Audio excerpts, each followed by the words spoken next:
le SDACRE, c'est effectivement le schéma départemental d'analyse et de couverture des risques. C'est à la fois c'est l'analyse des risques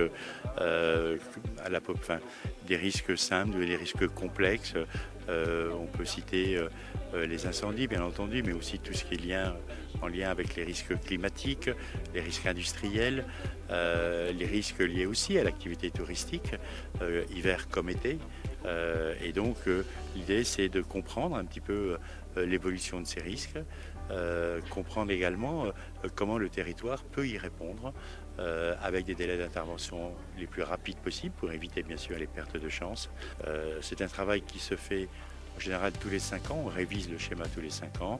Là, il y avait davantage d'années qui n'a pas été révisé, donc un travail d'autant plus conséquent, mais qui aujourd'hui aboutit à des lignes très claires, à un plan opérationnel, à des moyens répartis sur le territoire de façon la plus efficace possible, ce qu'on appelle donc le maillage territorial. On a établi un état des lieux des risques du territoire de la Savoie.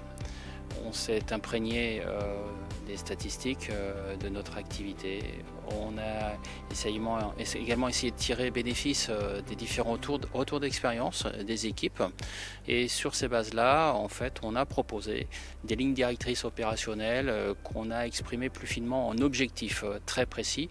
Et ces objectifs sont des effets opérationnels souhaités.